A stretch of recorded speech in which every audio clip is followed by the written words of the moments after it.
എല്ലാവർക്കും എൻ്റെ സ്നേഹം നിറഞ്ഞ നമസ്കാരങ്ങൾ. അപ്പം ഇന്നും സദ്ഗുരുവിൻ്റെ കർമ്മ എന്നുള്ള ബുക്കിൻ്റെ അകത്തുള്ള കാര്യങ്ങളാണ് നമ്മൾ ഓരോന്നായിട്ട് നോക്കിക്കൊണ്ട് വരുന്നത്. ഇന്ന് നമ്മൾ സെക്കൻഡ് ചാപ്റ്ററിൻ്റെ കണ്ടിന്യൂഷനാണ്. അപ്പം ഇന്നത്തെ വീഡിയോയിൽ സെക്കൻഡ് ചാപ്റ്റർ കുറച്ച് നമ്മൾ ഇന്നലെ തുടങ്ങി. വളരെ ഇമ്പോർട്ടൻ്റ് ആയിട്ടുള്ള ഒരു കാര്യമാണ് ഇന്നലെ നമ്മൾ മനസ്സിലാക്കിയത്. അതായത് നമ്മൾ എന്ത് ചെയ്താലും അതിൻ്റെ ഉദ്ദേശം, ഇൻറ്റൻഷൻ, അതിൻ്റെ ഉദ്ദേശശുദ്ധി എത്ര ദൂരം ഉണ്ട് എന്നുള്ളത് വെച്ചാണ് നമ്മുടെ കർമ്മയുടെ അതിൻ്റെ അളവ് കൂടുന്നതും കുറയുന്നതും.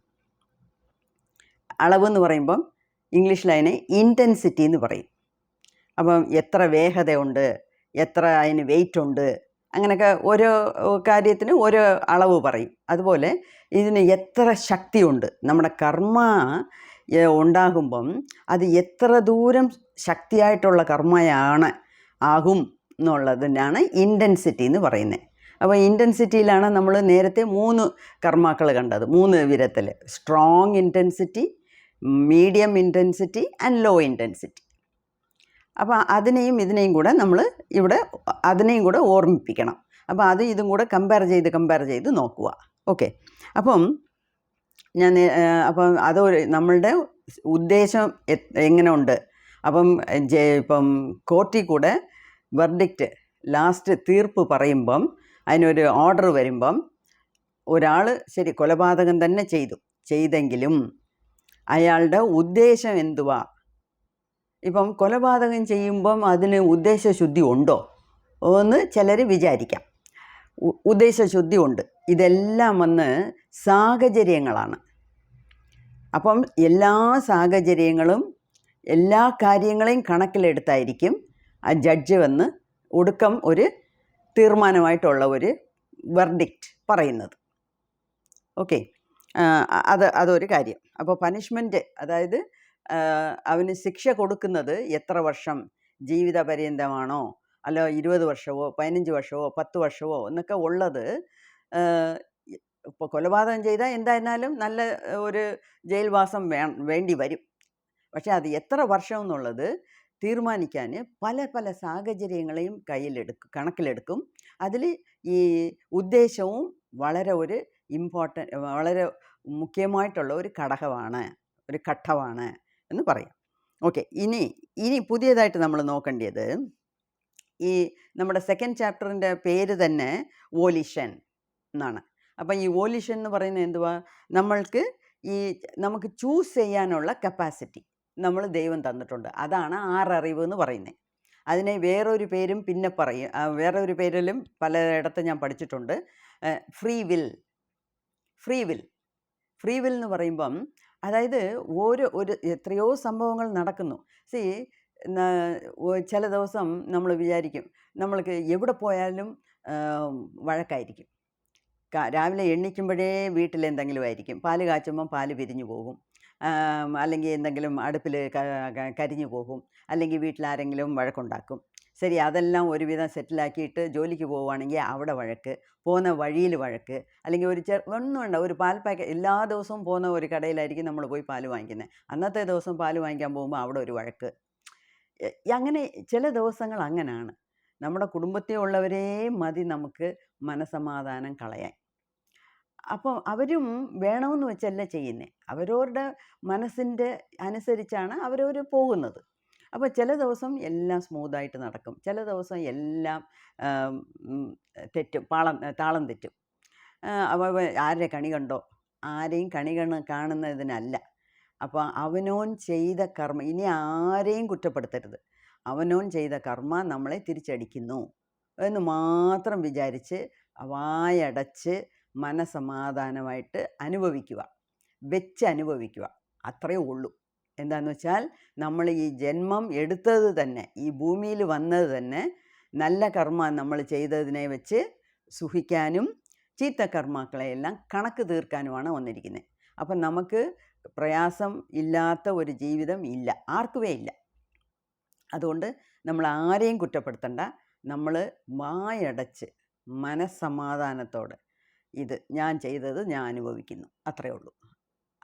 അപ്പം ആരുടെ പുറത്തും നമുക്ക് ദേഷ്യമില്ല, എന്തുവാ, അസൂയയില്ല, മനസ്സുകൊണ്ടുള്ള വെറുപ്പില്ല, ആരുടെ പുറത്തും വെറുപ്പില്ല, ആരുടെ പുറത്തും ദേഷ്യമില്ല. ആരെയും നമ്മൾ കുറ്റപ്പെടുത്തണ്ട, നമ്മളെയും നമ്മൾ കുറ്റപ്പെടുത്തണ്ട.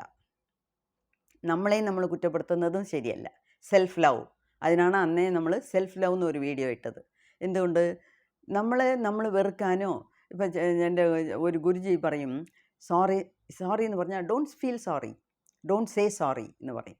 അതായത് നമ്മൾ തമ്മിൽ ഡോണ്ട് സേ സോറി. അപ്പം അന്ന് അതങ്ങനെ സംഭവിക്കണമെന്ന് വിധിച്ചിട്ടുണ്ട്, അതാണ് അതങ്ങനെ സംഭവിക്കുന്നത്. പക്ഷേ ഇപ്പം സംഭവിക്കുന്ന കാര്യങ്ങളൊക്കെ വരുന്നെങ്കിലും അതിന് നമ്മൾ എങ്ങനെ അതിൽ ആ സംഭവത്തിനെ പ്രതികരിക്കുന്നു എന്നുള്ളതാണ് വളരെ അത്യാവശ്യമുള്ള കാര്യം, നമ്മൾ ചിന്തിക്കേണ്ട കാര്യം.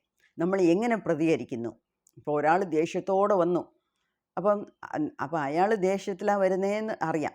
അപ്പം നമ്മളെങ്കിലും കുറച്ച് തണുത്ത രീതിയിൽ സംസാരിക്കണം. നമ്മളും കിടന്ന് ഒച്ച വെച്ചാൽ അത് കൂടുതൽ ആ സിറ്റുവേഷൻ വഷളാവത്തേ ഉള്ളൂ. അപ്പം അപ്പോൾ ഒരാൾ സമാധാനമായിട്ടിരുന്ന് നോക്കാം, അയാൾ പറയുന്നതെല്ലാം പറയട്ടെ, അയാളുടെ സ്റ്റീമെല്ലാം, ഈ കുക്കറിൽ നിന്ന് സ്റ്റീം വെളിയിൽ പോകുമല്ലോ, അതുമാതിരി അയാളുടെ ദേഷ്യങ്ങളെല്ലാം കൊട്ടി തീർക്കട്ടെ. അതിന് പിന്നെ നമുക്ക് സംസാരിക്കാം എന്നായിരിക്കും. ചിലപ്പം മിണ്ടാതിരുന്നാലേ അവർക്ക് ദേഷ്യമാണ്, ചിലപ്പം മിണ്ടിയാ ദേഷ്യം. പലർക്കും പല രീതിയിലാണ്. അപ്പം ഇവരെയെല്ലാം നമ്മൾ അനുസരിച്ച് അഡ്ജസ്റ്റ് ചെയ്ത് പോകുന്നതേ ഒരു വലിയ കർമ്മ കഴിയുന്ന ഒരു കാര്യമാണ്. എന്നുവെച്ചാൽ ഓരോരുത്തരും ഓരോ രീതിയിലാണ്. നമ്മളൊന്ന് പറഞ്ഞാൽ തന്നെ, നമ്മൾ നല്ലത് വിചാരിച്ച് പറഞ്ഞാൽ തന്നെ അതിനെ നല്ലതായിട്ട് എടുക്കാൻ ആൾക്കാരില്ല ഇവിടെ. അത്രയ്ക്ക് ഒരുമാതിരത്തെ സിറ്റുവേഷനാണ്. അപ്പം അതിലും നമ്മൾ എങ്ങനെ തുഴഞ്ഞ് എങ്ങനെ എടുക്കണം, നമ്മുടെ മനസ്സമാധാനം എങ്ങനെ നേടിയെടുക്കണം എന്നുള്ളതാണ് നമുക്ക് ഈ വോലിഷൻ എന്ന് പറയുന്നത്. അതായത് നമുക്ക് ചോയ്സ് ഉണ്ട്, എത്ര ദൂരം ആ ചോയ്സിനെ നമ്മൾ ഉപയോഗിക്കുന്നു എന്നുള്ളതാണ് നമുക്ക് നോക്കേണ്ടത്. അപ്പോൾ റിയാക്ട് ചെയ്യുവോ അതോ റെസ്പോണ്ട് ചെയ്യുവോ എന്ന്, റിയാക്ഷൻ റെസ്പോണ്ടിനെ കുറിച്ചൊക്കെ പറഞ്ഞിട്ടുണ്ട് നമ്മൾ നേരത്തെ. ഇല്ലെങ്കിൽ ഇനിയൊരു പ്രാവശ്യം കൂടെ നമ്മൾ അതിൽ നിന്ന് ഒരു വീഡിയോ ഇടണമെന്ന് വിചാരിച്ചിരിക്കുക. കുറേ എക്സാമ്പിളൊക്കെ പറഞ്ഞാലേ നമുക്കത് കുറച്ചുകൂടെ വ്യക്തമായിട്ട് മനസ്സിലാവത്തുള്ളൂ. അതിരിക്കട്ടെ.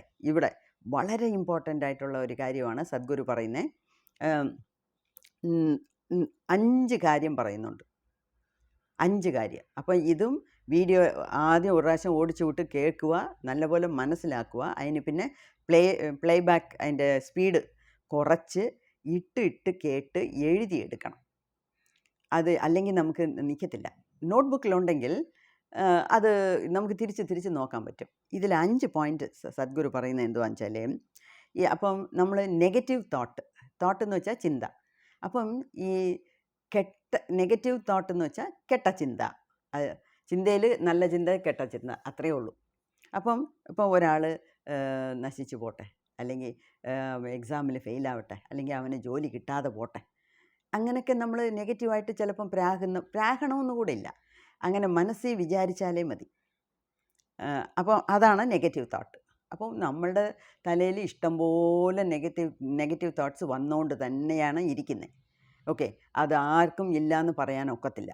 അപ്പം നെഗറ്റീവ് തോട്ട്, അതായത് നെഗറ്റീവായിട്ട് ഒരു ചിന്ത വന്നാലേ അത് നെഗറ്റീവ് കർമ്മയാണ്. ഇതിൽ 2ാമത്തെ പോയിൻ്റ്. അപ്പം നെഗറ്റീവ് തോട്ട് നെഗറ്റീവ് കർമ്മ. 2ാമത്തെ പോയിൻ്റ്, നെഗറ്റീവ് തോട്ടിൻ്റെ കൂടെ ഇമോഷൻസും നെഗറ്റീവായിട്ടിരിക്കും. ഇമോഷൻസ് എന്ന് വെച്ചാൽ അതിൻ്റെ വികാരങ്ങൾ, മനസ്സിൻ്റെ വികാരം, ചിന്ത മാത്രമല്ല, അതിൻ്റെ കൂടെ ഉള്ള ഫീലിങ്സ്, അതും അതാണ് ഇമോഷൻസ്. അപ്പോൾ ഈ ഇമോഷൻസ് എന്ന് പറയുമ്പം അതും കൂടെ നെഗറ്റീവായിട്ടിരുന്നാൽ കർമ്മയുടെ വീര്യം കൂടും, കർമ്മയുടെ ഇൻറ്റൻസിറ്റി കൂടും. 3ാമത്തെ, നെഗറ്റീവ് തോട്ട്സ്, നെഗറ്റീവ് ഇമോഷൻസ്. അപ്പം നെഗറ്റീവ് ചിന്ത, നെഗറ്റീവ് വികാരം, അതിന് പുറമെ എക്സ്റ്റേണലായിട്ട് നമ്മൾ കുത്തിനോവിപ്പിക്കുന്നു എന്ന് വെച്ചാൽ അടിക്കുക, പിച്ചുക, അതായത് അവരുടെ പുറത്തുള്ള ദേഷ്യം, അവരുടെ പുറത്തുള്ള വെറുപ്പ്, അതുകൊണ്ട് നമ്മൾ ഒരാൾ അങ്ങനെയൊക്കെ പ്രവർത്തിക്കുന്നു. അപ്പം നെഗറ്റീവ് തോട്ടും നെഗറ്റീവ് ഇമോഷൻസും അതിൻ്റെ വെളിപ്പാട് എങ്ങനെ പുറത്തു വരുന്നേ, എങ്ങനെ അയാളെ അടിക്കുന്നു, അല്ലെങ്കിൽ എങ്ങനെ ഒരാളെ അടിക്കുന്നു, എങ്ങനെ ഒരാളെ നോവിപ്പിക്കുന്നു, അതും കൂടെ ചേരുമ്പം അതിൻ്റെ കർമ്മയുടെ ഇൻറ്റൻസിറ്റി അതിനേക്കാട്ടിലും ആദ്യത്തെ 2 കേസിനെക്കാട്ടിലും കൂടും. 4ാമത്തെ സിറ്റുവേഷൻ അപ്പോൾ എന്തുവാ, നെഗറ്റീവ് തോട്ട്, നെഗറ്റീവ് ഇമോഷൻസ്, അതല്ലാതെ മനസ്സുകൊണ്ട് റിക്കറൻറ്റ് മെൻ്റൽ ആക്ഷൻ. റിക്കറൻ്റ് എന്ന് വെച്ചാൽ RD എന്ന് പറയുന്നില്ല, recurrent account, recurrent deposit. Recurrent എന്ന് വെച്ചാൽ വീണ്ടും വീണ്ടും വീണ്ടും വരിക. അപ്പം ഒരു നെഗറ്റീവ് തോട്ട് വന്നു. ഇപ്പം നെഗറ്റീവ് തോട്ട് വരുമ്പോഴേ എന്തോ പറയുന്നത്, നമ്മളതിനെ ഐഡൻറ്റിഫൈ ചെയ്ത് കട്ട്, വേണ്ട, ഈ ചിന്ത വേണ്ട, നമ്മളങ്ങനെ വിചാരിക്കേണ്ട, എന്താ വെച്ചാൽ ഇത് നമ്മളെയാണ് തിരിച്ചടിക്കാൻ പോകുന്നത്, വേണ്ട, മിണ്ടാതിരി എന്ന് നമ്മുടെ മനസ്സിനെ പറയുക.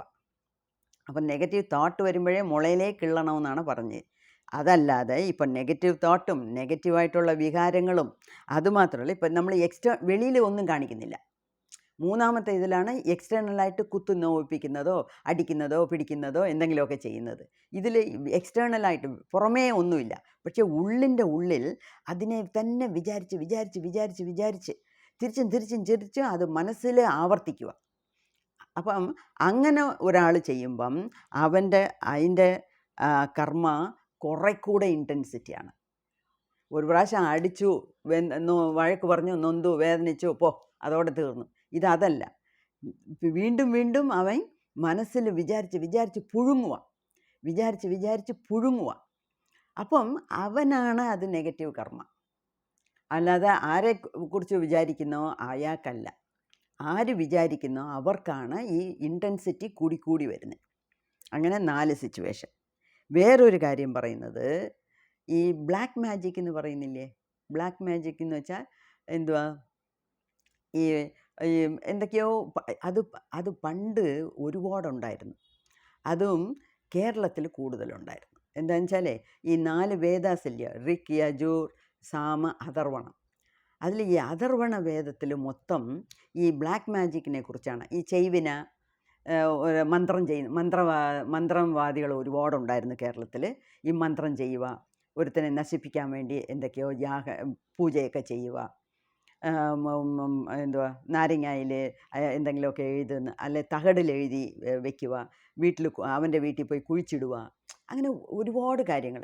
ഇപ്പം ഈ ബ്ലാക്ക് മാജിക്കിന് ഇന്ത്യയിൽ ഏത് മൂലയിൽ പറഞ്ഞാലും എല്ലാവർക്കും കേരളത്തിലാണ് ഓർമ്മ വരുന്നത്.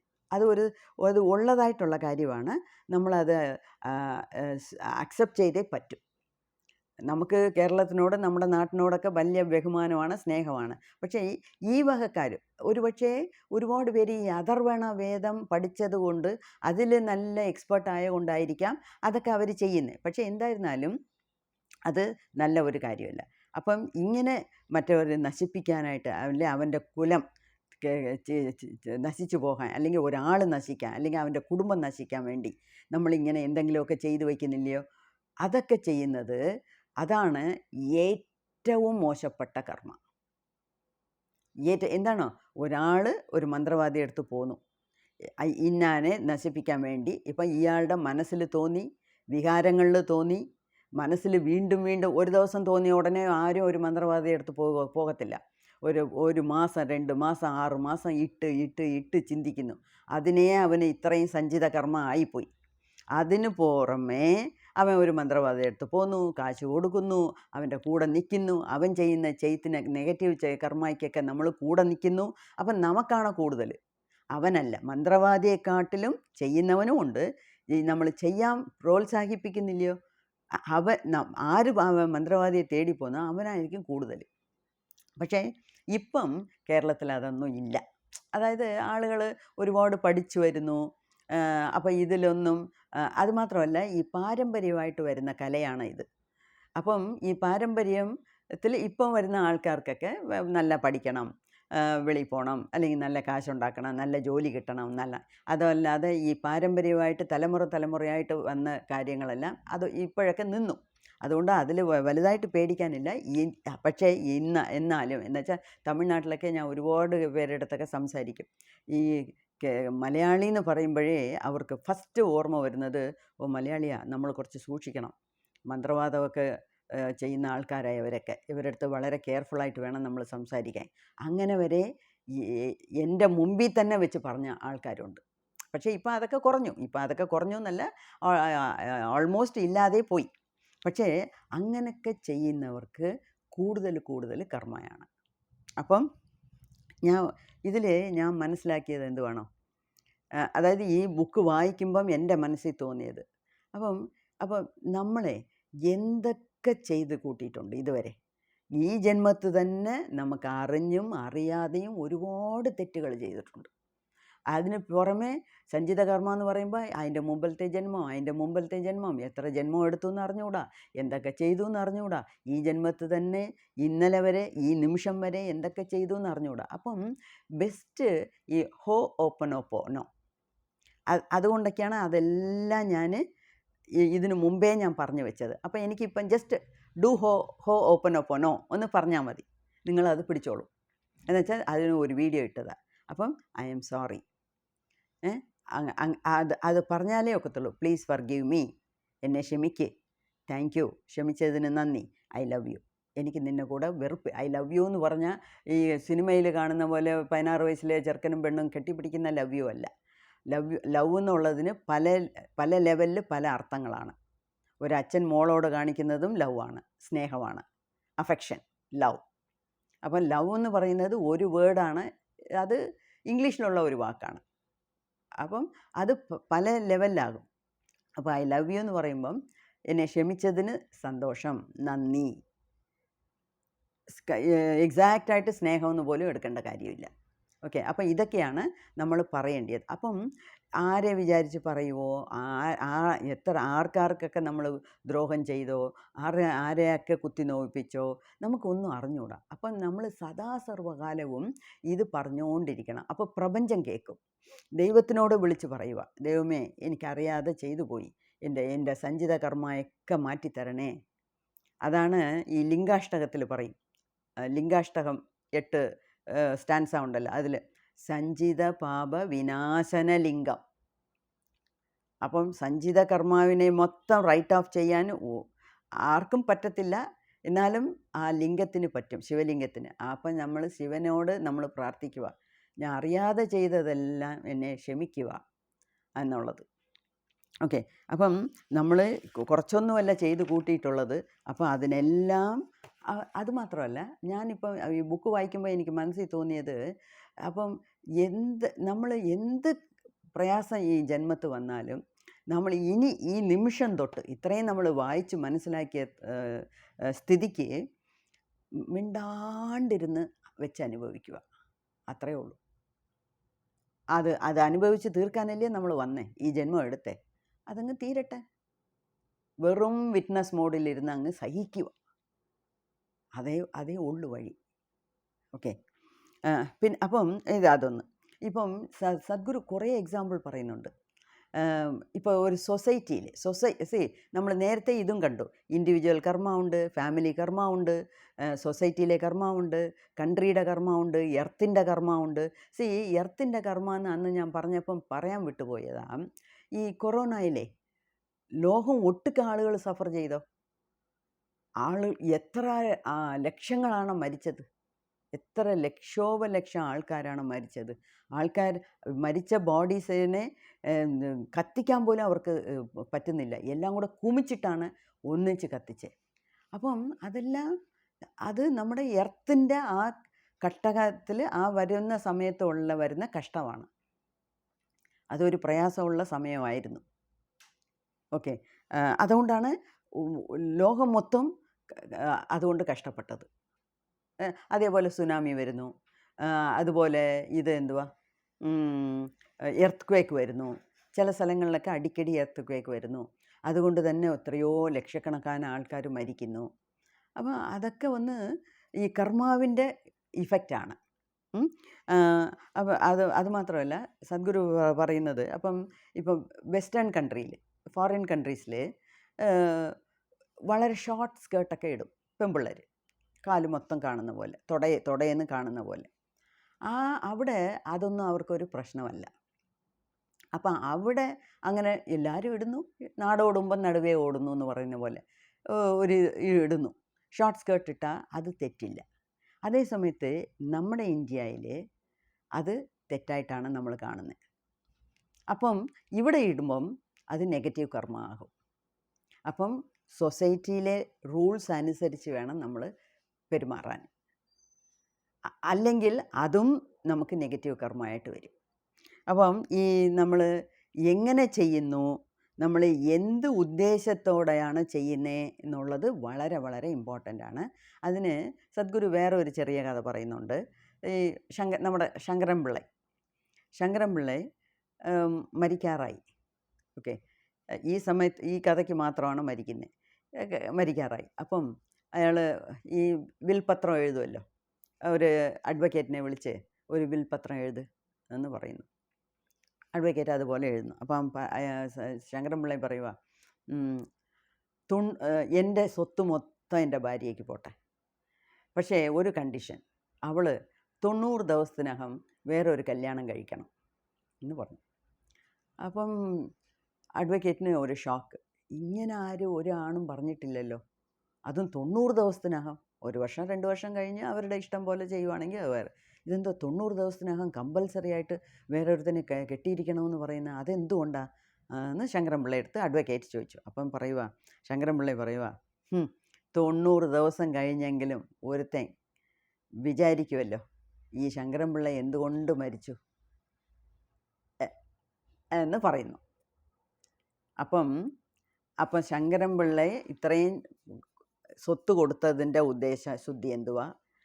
90 ദിവസത്തിനകം അവൾ വേറെ കല്യാണം കഴിച്ചിരിക്കണമെന്ന് പറഞ്ഞതിൻ്റെ ഉദ്ദേശം എന്തുവാ? അപ്പം ആ ഉദ്ദേശശുദ്ധിയാണ് നമ്മളിവിടെ നോക്കേണ്ടത്. ഓക്കെ, അതുമാത്രമല്ല പറയുന്ന ഇപ്പം ഗൗതമ ബുദ്ധ പറഞ്ഞു, ഒന്നിനെക്കുറിച്ചും നമുക്ക് ആശ വേണ്ട. അപ്പം അത് ആശ വേണ്ട എന്ന് പറഞ്ഞതിന് ഒരുപാട് പേര് അതിനെ തെറ്റിദ്ധരിച്ചു. ഇപ്പോൾ ഒരു ആശ അല്ലെങ്കിൽ ഒരു ആഗ്രഹം ഇല്ലാതെ നമുക്ക് ജീവിക്കാൻ പറ്റില്ല. ഏതൊരു ചെറിയ കാര്യം ചെയ്താലും അതിനോട് ഒരു സ്നേഹം വേണം, ഒരു ആഗ്രഹം വേണം. ഞാൻ ഒരു കുട്ടിയാണെങ്കിൽ, സ്കൂളിൽ പഠിക്കുന്ന കുട്ടിയാണെങ്കിൽ, ഞാൻ നന്നായിട്ട് പഠിക്കണം, ഞാൻ ഫസ്റ്റ് റാങ്ക് വാങ്ങിക്കണം, നല്ല മാർക്ക് വാങ്ങിക്കണം, 100ന് 100 എടുക്കണം എന്നുള്ള ഒരു ആഗ്രഹം ഇല്ലെങ്കിൽ അതെവിടെ പഠിക്കാൻ പോകുന്നു? നമ്മൾക്കും വലുതായവർക്കും വലിയവർക്കും എല്ലാത്തിനും നമുക്കൊരു ആഗ്രഹം വേണം. ആഗ്രഹം ഇല്ലെങ്കിൽ നമുക്ക് ശരിയാവത്തില്ല. ഓക്കെ, അപ്പം ആഗ്രഹം വേണം, അത്യാഗ്രഹം പാടില്ല. ഇപ്പോൾ തമിഴിൽ പറയും, ആശയറുമിൻ ഈശനോടായിനും ആശയറുമിൻ. അറുമിൻ എന്ന് വെച്ചാൽ അറുക്കുക. അപ്പം ഈ ഈശനോട്, അതായത് ദൈവത്തിനോട് പോലും നിങ്ങൾ സ്നേഹം ആശ വയ്ക്കരുത് എന്ന് വെച്ചാൽ ആശയാണ് നമുക്ക് പല കഷ്ടപ്പാടുകൾ ഉണ്ടാക്കുന്നത്. എന്നുവെച്ചാൽ ഒന്നിനെയും നമ്മൾ ആശിച്ച് വളരെ ഒന്നായിരിക്കുമ്പം നമുക്ക് കിട്ടിയില്ലെങ്കിൽ നമുക്ക് മനപ്രയാസമാണ്. അതുകൊണ്ടാണ് അങ്ങനെ പറഞ്ഞത്. അപ്പം ബുദ്ധൻ പറഞ്ഞത് ഒരു രീതിയിൽ, പക്ഷെ അതിനെ ആൾക്കാർ എടുത്ത് അതിനെ വ്യാഖ്യാനം ചെയ്ത് വന്നപ്പം ആശയേ പാടില്ല എന്നൊന്നുമല്ല. ആശയെന്ന് വെച്ചാൽ നമുക്ക് എല്ലാം നല്ല രീതിയിൽ ജീവിക്കണം. ഇപ്പോൾ ഒന്നുമല്ല, ഒരു സാമ്പാർ വെച്ചാൽ കൂടെ നല്ല സാമ്പാറായിരിക്കണം, അത് ടേസ്റ്റായിരിക്കണം, അപ്പോഴല്ലേ നമ്മുടെ വീട്ടിലുള്ള എല്ലാവരും കഴിക്കത്തുള്ളൂ. അങ്ങനെ ഒരു നല്ല ഇതോടെ വേണം നമ്മൾ ചെയ്യാൻ. അപ്പോൾ അത്രയും ഒരു ആഗ്രഹത്തോടു കൂടി വേണം നമ്മൾ ചെയ്യാൻ. പക്ഷേ അത്യാഗ്രഹം പാടില്ല, അതാണ് പറയുന്നത്. അതുകൊണ്ടാണ് ഇതിനു വേണ്ടിയാണ് ഞാൻ അപ്പോഴേ പറഞ്ഞത് 50% അറ്റാച്ച്മെൻറ്റ് മതി, 50% ഡിറ്റാച്ച്മെൻറ്റ്. അപ്പോൾ ഒരുപാടങ്ങ് ഒരാളിൻ്റെ കൂടെ ഒരു റിലേഷൻഷിപ്പിൽ തന്നെ ഒരുപാടങ്ങ് അടുത്ത് പോയാൽ ചിലപ്പം അയാൾ മരിച്ചു പോകാം, അല്ലെങ്കിൽ നമ്മളെ വിട്ടു പോകാം, എന്ത് വേണമെങ്കിലും സംഭവിക്കാം. അന്നേ ഞാൻ പറഞ്ഞു, change is the only thing which dozen change. അപ്പം മാറ്റങ്ങൾ ജീവിതത്തിൽ വന്നുകൊണ്ടിരിക്കും. അങ്ങനെ അപ്പം ഒരാളെ നമ്മൾ വളരെയധികം സ്നേഹിക്കുന്നു, അപ്പോൾ അയാൾ വേറെ എന്തോ ഒരു കാരണം കൊണ്ട് നമ്മളുടെ ജീവിതത്തിൽ നിന്ന് മാറിപ്പോകുന്നു. അപ്പം നമുക്ക് അതിൻ്റെ ആ മാറ്റം നമ്മളെ കൊണ്ട് താങ്ങാൻ പറ്റില്ല. അതുകൊണ്ടാണ് എല്ലാം ഉള്ളപ്പോൾ സന്തോഷമായിരിക്കുക, ഇല്ലെങ്കിൽ ഇല്ല, ഉണ്ടെങ്കിൽ ഉണ്ട്, ഇല്ലെങ്കിൽ ഇല്ല. ആ രീതി വേണം നമ്മൾ നോക്കാൻ. ഏതൊരു കാര്യത്തിനെയും അങ്ങനെ ഒരു കണ്ണോട്ടത്തോടു കൂടി നോക്കണം. അതുകൊണ്ടാണ് ഞാൻ പറഞ്ഞത് 50% അറ്റാച്ച്മെൻറ്റും 50% ഡിറ്റാച്ച്മെൻറ്റും എന്ന് പറഞ്ഞത്. അപ്പം അത്രയും കാര്യങ്ങളൊക്കെ നമ്മൾ നോക്കണം. പിന്നെ വേറൊരു കാര്യം പറയുന്നത്, ഇപ്പോൾ സൊസൈറ്റിക്ക് നിന്ന് ഉള്ള കർമ്മയിൽ ഇപ്പം പോപ്പുലേഷൻ, നമ്മൾ ഈ പോപ്പുലേഷൻ കൂടി വന്നു. ഇപ്പോൾ ഇന്ത്യയിലെ പോപ്പുലേഷൻ കൊണ്ട് തന്നെ നമുക്ക് ഇന്ത്യയിൽ ഒരു റൂളും ശരിയായിട്ട് എൻഫോഴ്സ് ചെയ്യാൻ പറ്റുന്നില്ല. എന്നുവെച്ചാൽ അത്രയും ആൾക്കാരുണ്ട്, ജനത്തുക അത്രയുണ്ട്. അപ്പം എല്ലാ ജനങ്ങൾക്കും ഒരു നല്ലത് ചെയ്താൽ പോലും, ഒരു നല്ല ലോ കൊണ്ടുവന്നാൽ പോലും അത് എല്ലാ ജനങ്ങളെയും എത്തിച്ചേരുന്നോ എന്ന് നോക്കാൻ പോലും നമുക്ക് പറ്റുന്നില്ല. അത്രയ്ക്ക് ജനത്തുക കൂടിപ്പോയി. അപ്പോൾ അത് സൊസൈറ്റിയുടെ കർമ്മയാണ്. അതേപോലെ അക്കാലത്ത് ചിന്നമ്മ സ്മോൾ പോക്സ് വന്ന് ഇഷ്ടംപോലെ ആൾക്കാർ മരിച്ചു. ലെപ്രസി വന്ന് മരിച്ചു. ട്യൂബർക്ലോസിസ്, TB വന്ന് മരിച്ചു. പോളിയോ വന്ന് കയ്യും കാലും ഇതില്ലാതെ, സ്വാധീനമില്ലാതെ ലക്ഷക്കണക്കായ ആൾക്കാർ. പക്ഷേ ഇപ്പം ആ സീൻ മാറി. ഇപ്പം ആളുകൾക്ക് പോളിയോയേ ഇല്ല. അതെന്തുകൊണ്ട്? പോളിയോ വാക്സിൻ കണ്ടുപിടിച്ചു, പോളിയോ വാക്സിൻ ഇടുന്നുണ്ട്. അതേപോലെ സ്മോൾ പോക്സ് എന്ന് പറയുന്നത്, ചിന്നമ്മ എന്ന് പറയുന്നത് ഇല്ലവേ ഇല്ല, കംപ്ലീറ്റ് ആയില്ല. പിന്നെ മീസൽസും ചിക്കൻ ബോക്സും ഉണ്ട്, പക്ഷേ സ്മോൾ പോക്സ് ഇല്ല. അപ്പോൾ tuberculosis under control, leprosy under control. പക്ഷേ ഇതിനൊക്കെ വാക്സിൻ കണ്ടുപിടിച്ച് കൊണ്ടു. പക്ഷേ ഇതിന് പുറമെ വേറെ പല കാര്യങ്ങൾ ഇപ്പം പുതിയതായിട്ട് മുളച്ച് വരുന്നുണ്ട്. ക്യാൻസർ എവിടെ പോയാലും, ഏത് വീട്ടിൽ പോയാലും ക്യാൻസർ. അതേമാതിരി kidney transplantation, dialysis, high BP, diabetes. അപ്പോൾ ഇതൊക്കെ നമ്മളുടെ ജീവിതശൈലിയിൽ വരുന്ന മാറ്റങ്ങൾ കൊണ്ട് വരുന്നതാണ്. ഇപ്പോൾ ഒരാളിന് BP എന്ന് കുറേ മരുന്നുകൾ കഴിക്കുന്നു. 10 വർഷം കൊണ്ട് തുടർന്ന് ഒരു മരുന്ന് കഴിച്ചാൽ അതുകൊണ്ട് വേറെ പല നെഗറ്റീവ് കാര്യങ്ങളാണ് ഉണ്ടാകുന്നത്. BP ചിലപ്പം കൺട്രോളായിരിക്കും, അത് വേറെ ഒരു രീതിയിലായിരിക്കും ദേഹം അതിനെ, വേറെ ഒരു ഡിസീസായിരിക്കും അത് പൊട്ടിമുളയ്ക്കുന്നത്. അപ്പം അതിനൊക്കെ കാരണം നമ്മളൊരു അവയർനെസ്സോട് കൂടി ജീവിക്കാത്തതുകൊണ്ടാണ്. ഇപ്പം തൊട്ടതിനും പിടിച്ചതിനും എല്ലാം ദേഷ്യപ്പെട്ടിട്ട്, പിന്നെ എനിക്ക് 25 വയസ്സിലേ BP വന്നു, ദൈവത്തിന് കണ്ണില്ല മൂക്കില്ല, അവൻ നോക്ക് നന്നായിരിക്കുന്നു, അങ്ങനെ പറഞ്ഞിട്ട് കാര്യമില്ല. അപ്പം എല്ലാ കാര്യത്തിലും നമ്മൾ ചിന്തിച്ച് നമ്മൾ ഈ വോലിഷൻ എന്നുള്ളതിനെ നമ്മൾ എക്സസൈസ് ചെയ്യണം. എക്സസൈസ് എന്ന് വെച്ചാൽ ഓരോ നിമിഷവും നമ്മുടെ ഇപ്പോൾ ഒരാൾ ദേഷ്യത്തിൽ വഴക്കിടുന്നു, അതിനെക്കാട്ടിലും നമ്മൾ കൺട്രോൾഡായി ഇരുന്ന് അതേ ദേഷ്യത്തിന് നമുക്ക് പല വിധത്തിലും എക്സ്പ്രസ് ചെയ്യാം. കൺട്രോൾഡായിട്ട് നമ്മളിരിക്കുമ്പം, നമ്മളുടെ ചിന്ത കൺട്രോൾഡായിട്ടിരുന്നാൽ നമ്മളുടെ ആക്ഷൻസും ഒരു കൺട്രോളിൽ വരും, നമുക്ക് നിയന്ത്രിക്കാൻ പറ്റും. അതാണ് വളരെ സിമ്പിളായിട്ട് പറയേണ്ടത്, നമ്മളെ കൊണ്ട് നിയന്ത്രിക്കാൻ പറ്റും. അപ്പം ഇത് 2nd ചാപ്റ്ററിൻ്റെ ഒടുക്കമാണ്. അപ്പം വോലിഷൻ എന്ന് പറയുന്നത് നമുക്ക് എന്തൊക്കെ രീതിയിൽ ചെയ്യാൻ പറ്റുമോ ആ രീതിയിൽ നമ്മൾ എപ്പോഴും ചിന്തിച്ച് പെരുമാറണം.